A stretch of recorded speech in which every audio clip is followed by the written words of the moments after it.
وہ عورت جس نے حضرت موسیٰ علیہ السلام کی پرورش کی اور بچپن میں حضرت موسیٰ علیہ السلام کو فرعون کے ظلم و ستم سے بچایا اور اپنے ایمان کی خاطر جان تک قربان کر دی اور تاریخ کی سب سے مضبوط عورتوں میں اپنا نام لکھوایا، تو وہ عورت کون تھی؟ فرعون مصر کا ایک ظالم جابر بادشاہ تھا۔ وہ حضرت موسیٰ کی قوم بنی اسرائیل پر بڑا ظلم کیا کرتا تھا اور خدائی کا دعوے دار تھا اور خود کو رازق کہلوایا کرتا تھا، لیکن کسی کے اندر بھی اتنی ہمت و جرأت نہ تھی کہ وہ فرعون کو غلط کہے یا پھر اس کے سامنے کھڑا ہو جائے۔ جب اللہ کے حکم سے فرعون کے خاتمے کا ارادہ فرمایا تو بنی اسرائیل میں ایک بچے جس کا نام موسیٰ تھا، اللہ تعالیٰ نے اس کو پیدا فرمایا۔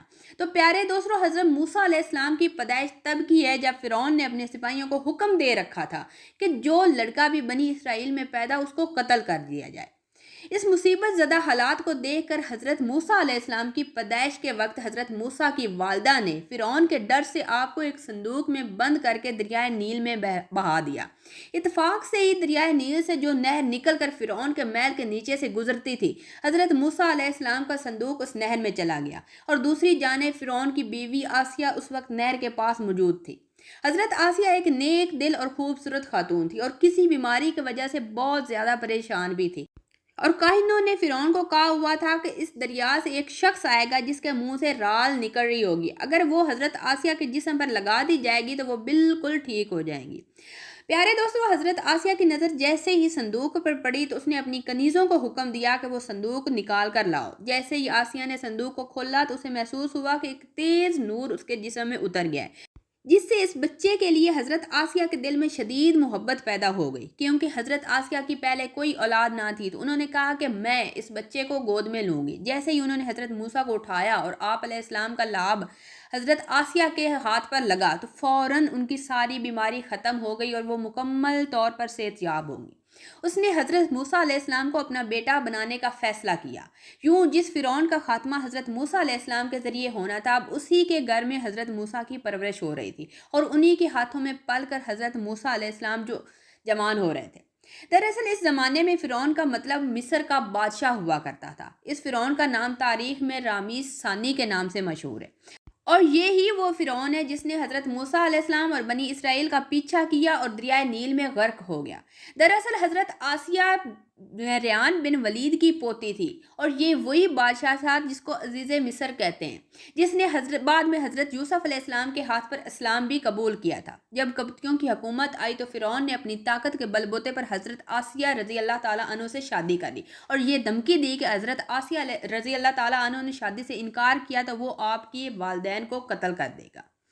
لیکن پیارے دوستو، اللہ نے شادی کے بعد بھی حضرت آسیہ کو فرعون کے شر سے محفوظ رکھا اور وہ کبھی حضرت آسیہ کو ہاتھ تک نہ لگا سکا۔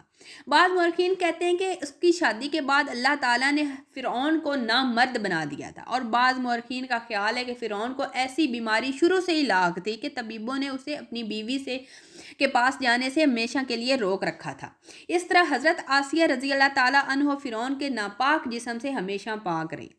بہرحال حضرت موسیٰ کی پرورش فرعون کے محل میں کسی شہزادے سے کم نہ ہوئی تھی۔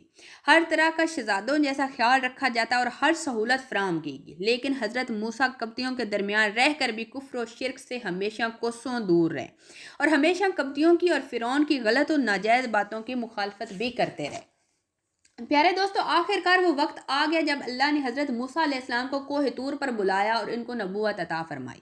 اس کے بعد حضرت موسیٰ نے فرعون کے دربار میں جا کر فرعون اور اس کے درباریوں کو دعوت حق دی جو انہوں نے قبول نہ کی، اور پھر فرعون کے کہنے پر تمام جادوگروں اور حضرت موسیٰ کے درمیان سحر کا زبردست مقابلہ ہوا۔ حضرت موسیٰ کا عصا جب سانپ کی شکل میں بنا تو اس نے تمام جادوگر کے سانپوں کو نگل لیا۔ یہ ماجرا دیکھ کر سارے جادوگر اسلام قبول کر گئے، لیکن فرعون نے یہ سب کچھ دیکھتے ہوئے بھی انکار کیا اور گناہ پر ڈٹا رہا۔ جب یہ زبردست مقابلہ ہو رہا تھا تب حضرت آسیہ بھی دربار میں موجود تھی اور سارا ماجرا اپنی آنکھوں سے دیکھ رہی تھی۔ یہ سب دیکھ کر حضرت آسیہ فوراً حضرت موسیٰ پر ایمان لے آئی۔ بی بی آسیہ فرعون مصر کی بیوی تھی۔ آپ کے پاس بے تحاشا دولت پیسہ تھا، لیکن آپ نے کبھی بھی غرور نہیں کیا تھا۔ آپ کا دل غریبوں کی مدد کے لیے سرشار رہتا تھا۔ آپ ہمیشہ غریب و لاچار افراد کی مدد کیا کرتی، آپ دل کھول کر ان پر صدقہ خیرات کیا کرتی، اسی لیے آپ کو ام المساکین یعنی مسکینوں کی ماں بھی کہا جاتا ہے۔ پیارے دوستو، حضرت آسیہ رضی اللہ تعالیٰ عنہ چونکہ فرعون کی بیوی تھی اور اتنے سال وہ اس کے ساتھ رہی تھی اور وہ فرعون کی تمام عادات سے بھی اچھی طرح واقف تھی، تو انہوں نے اپنے ایمان لانے کا کھلم کھلا اعلان نہ کیا، بلکہ چوری چھپے اللہ کی عبادت کیا کرتی اور یہ دعا مانگا کرتی کہ یا اللہ، میں فرعون کی حرکتوں سے عاجز ہوں، تو مجھے اس سے نجات دے۔ ایک دن فرعون کو اس بات کا اندازہ ہو گیا کہ حضرت آسیہ اس کی عبادت کی بجائے موسیٰ کے خدا کی عبادت کرتی ہے، تو فرعون نے اپنے درباریوں کو کہا کہ کیا تمہیں معلوم ہے کہ میری بیوی کیا کر رہی ہے؟ تو سب درباریوں نے حضرت آسیہ کی بڑی تعریفیں کی اور کہا کہ آپ بہت نیک اور سب کی مدد کرنے والی خاتون ہیں۔ تو فرعون کہنے لگا کہ وہ میرے علاوہ کسی اور خدا کی عبادت کرتی ہے۔ اب فرعون نے حضرت آسیہ کو دربار میں بلایا اور سب کے سامنے دریافت کیا کہ تو کسے خدا مانتی؟ تو حضرت آسیہ نے بڑی دیدہ دلیری سے جواب دیا کہ میں موسیٰ علیہ السلام کے خدا پر ایمان رکھتی ہوں، جو تیرا، میرا اور ہم سب کا پیدا کرنے والا اور سب کو رزق دینے والا ہے۔ یہ بات سن کر فرعون آگ بگولا ہو گیا اور یہ خبر پورے ملک میں آگ کی طرح پھیل گئی کہ فرعون کی بیوی نے موسیٰ کے خدا پر ایمان رکھا ہے۔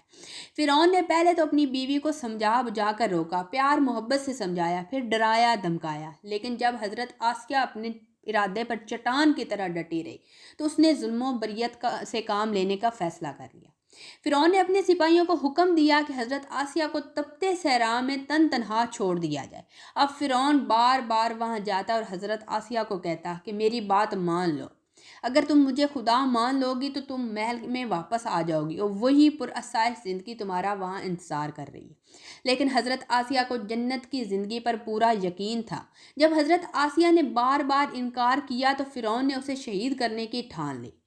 پیارے دوستو، فرعون نے سپاہیوں کو حکم دیا کہ بڑی سے بڑی چٹان لے آؤ اور آسیہ کو چت لٹاؤ اور چٹان کو زور سے اس کے اوپر گرا دو۔ جب حضرت آسیہ کو لٹایا گیا اور چٹان لائی گئی تو حضرت آسیہ نے آسمان کی جانب دیکھا تو اللہ نے سارے پردے ہٹا دیے اور جو جنت میں محل حضرت آسیہ کا بنایا گیا تھا وہ ان کو صاف نظر آنے لگا۔